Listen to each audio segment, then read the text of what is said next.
প্রিয় অষ্টম শ্রেণীর ছাত্রছাত্রী, 10 নম্বর স্কুলের পরিবেশ ও বিজ্ঞানের সমস্ত প্রশ্নের উত্তরগুলো করে দিলাম। 10 নম্বর স্কুল ফিজিক্যাল সায়েন্স, কোন পদার্থটির আপেক্ষিক তাপের মান সর্বাধিক? জল। অভিকর্ষ না থাকলে কোন পদ্ধতিতে তাপ সঞ্চালন সম্ভব নয়? পরিচলন। জৈব অনুঘটকগুলি প্রধানত প্রোটিন জাতীয় পদার্থ। ধাতু ঝালাইয়ে যে গ্যাসটি পুড়িয়ে প্রচুর তাপ সৃষ্টি হয় তা হলো অ্যাসিটিলিন। চাপ বাড়ালে বরফের গলনাঙ্ক কমে।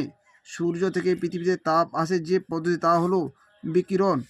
নিচে কোনটি তড়িৎ বিশ্লেষিত পদার্থ নয়? চিনি জলীয় দ্রবণ। অম্লায়িত জলের তড়িৎ বিশ্লেষণে ক্যাথোডে উৎপন্ন গ্যাসটি হলো হাইড্রোজেন, সংকেত H2। ঊর্ধ্বাকাশ ও ভূপৃষ্ঠের মধ্যে বিভব পার্থক্য বজায় রাখে এমন একটি প্রাকৃতিক তড়িৎ কোষ হলো বজ্রপাত। 2 দাগে তাপ পরিমাপের এসআই একক হলো জুল। সালোক সংশ্লেষ প্রক্রিয়ার প্রভাবক হলো সূর্যালোক, কার্বন ডাইঅক্সাইড, জল, ক্লোরোফিল। সূর্যালোক, কার্বন ডাইঅক্সাইড, জল, ক্লোরোফিল। NH4Cl হলো জল। NH4Cl এ জল দিলে তাপ উৎপন্ন হয়। মিথ্যা, তাপ শোষিত হয়। 1 ক্যালোরির সংজ্ঞা লেখো। 71 নম্বর পৃষ্ঠা 2 দাগের প্রশ্নের উত্তরটি তোমরা দেখো। 1 গ্রাম বিশুদ্ধ জলের উষ্ণতা 1 ডিগ্রি সি বাড়াতে যে পরিমাণ তাপের প্রয়োজন হয় সেই পরিমাণ তাপকে 1 ক্যালোরি বলে। হাইড্রোজেন গঠিত একটি যৌগের নাম লেখো যার তড়িৎ বিশ্লেষণে অ্যানোডে H2 গ্যাস পাওয়া যায়। সোডিয়াম হাইড্রোক্সাইড, সংকেত NaH2। Sodium hydroxide, NaH2। নতুন কেনা সাইকেলের রিং চকচকে থাকে, ধীরে ধীরে তার উজ্জ্বলতা কমে যায় কেন? 249 নম্বর পৃষ্ঠা 3 দাগের প্রশ্নের উত্তরটি তোমরা দেখো। নতুন কেনা সাইকেলের রিং চকচকে থাকে, ধীরে ধীরে তার উজ্জ্বলতা কমে যায় কেন?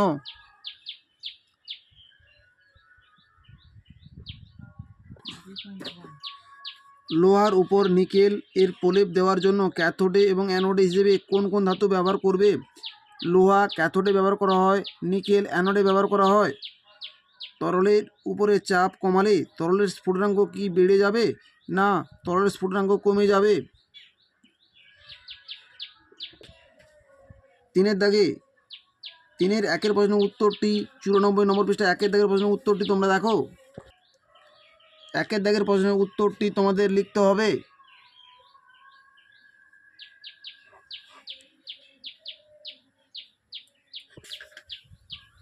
পরিচলন স্রোত কাকে বলে? 86 নম্বর পৃষ্ঠায় রয়েছে। পরিচলন স্রোত কাকে বলে? উদাহরণ সমুদ্রবায়ু, স্থলবায়ু। অবশ্যই তোমরা উদাহরণগুলো উল্লেখ করবে। বাষ্পায়ন ও স্ফুটনের মধ্যে দুটি পার্থক্য। 91 নম্বর পৃষ্ঠা 3 দাগের প্রশ্নের উত্তরটি তোমরা দেখো। বিষয় উল্লেখ করে বাষ্পায়ন ও ফুটনের মধ্যে পার্থক্য তোমরা উল্লেখ করবে।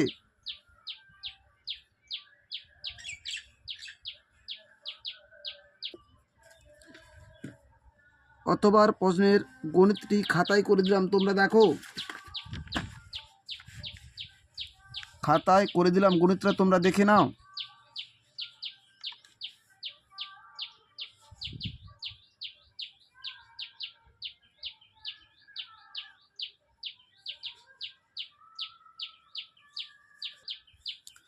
চারের দাগের 1 প্রশ্নের উত্তরটি 215 নম্বর পৃষ্ঠা 8 দাগের প্রশ্নের উত্তরটি তোমরা দেখো। 8 দাগের প্রশ্নের উত্তরটি তোমাদের লিখতে হবে।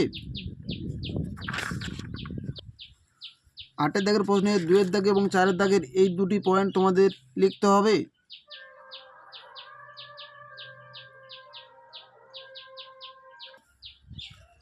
2 দাগের প্রশ্নের উত্তরটি 220 নম্বর পৃষ্ঠা 17 দাগের প্রশ্নের উত্তরটি তোমাদের লিখতে হবে। 17 দাগের প্রশ্নের উত্তরটি তোমাদের লিখতে হবে।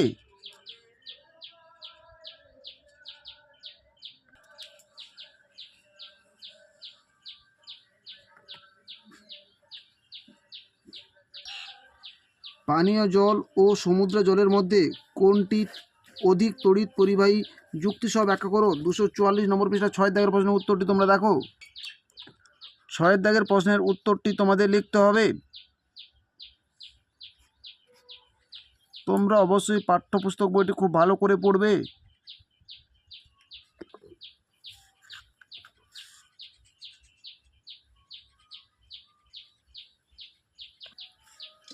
তড়িৎ লেপন কি? তড়িৎ লেপনের উদ্দেশ্যগুলি লেখো। 208 নম্বর পৃষ্ঠা 12 দাগের প্রশ্নের উত্তরটি তোমরা দেখো। তড়িৎ লেপন কাকে বলে, এর উদ্দেশ্য?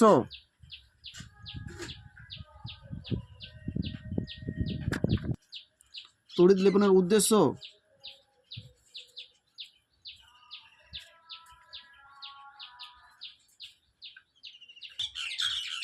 তীব্র তড়িৎ বিশ্লেষক ও মৃদু তড়িৎ বিশ্লেষক কাকে বলে, উদাহরণ সহ লেখো। 235 নম্বর পৃষ্ঠা 2 দাগের প্রশ্নের উত্তরটি তোমাদের লিখতে হবে। তীব্র তড়িৎ বিশ্লেষক পদার্থ, মৃদু তড়িৎ বিশ্লেষক পদার্থ কাকে বলে এবং উদাহরণ অবশ্যই তোমরা উল্লেখ করবে।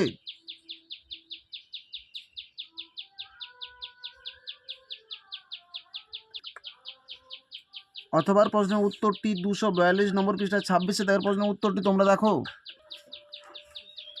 26 দাগের প্রশ্নের উত্তরটি তোমাদের লিখতে হবে।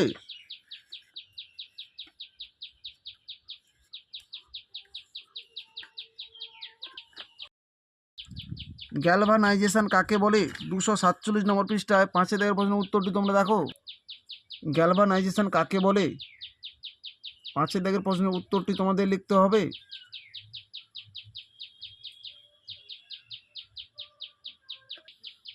তড়িৎ স্ফুলিঙ্গ কীভাবে সৃষ্টি হয়, 323 নম্বর পৃষ্ঠা 10 দাগের প্রশ্নের উত্তরটি তোমরা দেখো।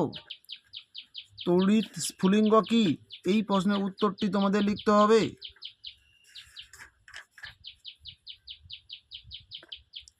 দৈনন্দিন জীবনে তড়িৎ স্ফুলিঙ্গ সৃষ্টির একটি উদাহরণ, গ্যাস লাইটারে আলোর ফুলকি। গ্যাস লাইটারে আলোর ফুলকি। বজ্র নিরোধক কি, 323 নম্বর পৃষ্ঠায় 13 দাগের প্রশ্নের উত্তরটি তোমরা দেখো। 13 দাগের প্রশ্নের উত্তরটি তোমাদের লিখতে হবে। গঠন, এই পয়েন্টটি অবশ্যই তোমরা উল্লেখ করবে।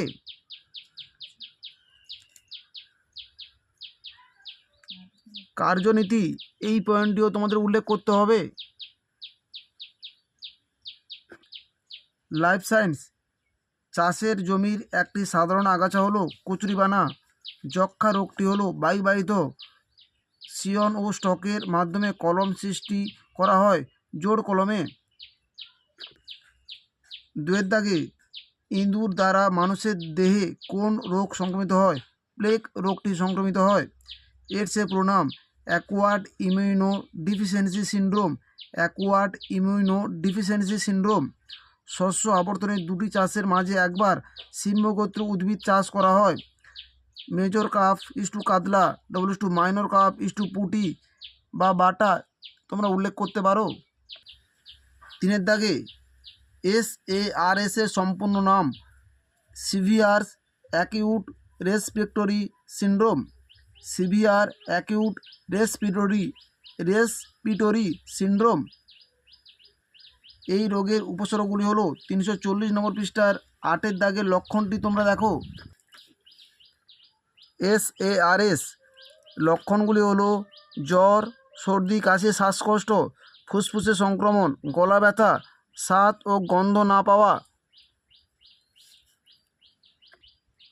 জৈব সার ও অজৈব সারের মধ্যে পার্থক্য, 464 নম্বর পৃষ্ঠার 2 দাগের প্রশ্নের উত্তরটি তোমরা দেখো।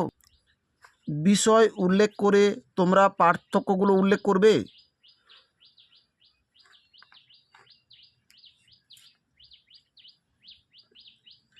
খারিফ ফসল ও রবি ফসল কাকে বলে, উদাহরণ দাও। 442 নম্বর পৃষ্ঠায় 4 দাগের প্রশ্নের উত্তরটি তোমরা দেখো। খারিফ ফসল কাকে বলে, উদাহরণ। রবি ফসল কাকে বলে, রবি ফসলের উদাহরণ।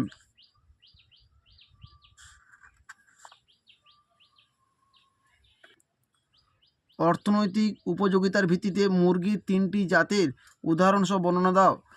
452 নম্বর পৃষ্ঠার 36 দাগের প্রশ্নের উত্তরটি তোমরা দেখো।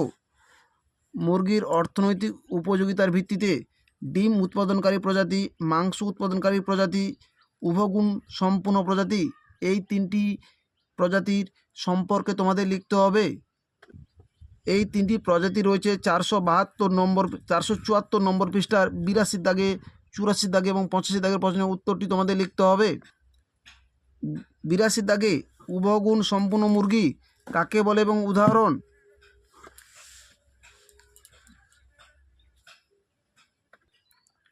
ডিম উৎপাদনকারী জাত কাকে বলে? উদাহরণ। মাংস উৎপাদনকারী জাত কাকে বলে? উদাহরণ। আমাদের ভিডিওটি যদি তোমাদের ভালো লেগে থাকে তাহলে তোমরা লাইক করো, শেয়ার করো, কমেন্ট করো। চ্যানেলে নতুন হয়ে থাকলে চ্যানেলটিকে সাবস্ক্রাইব করে পাশে থাকা বেল আইকনটিকে প্রেস করে রাখো। আমাদের ভিডিওগুলি আপলোড হওয়ার সাথে সাথে সবার আগে তোমাদের কাছে নতুন নতুন নোটিফিকেশানগুলো পৌঁছে যাবে।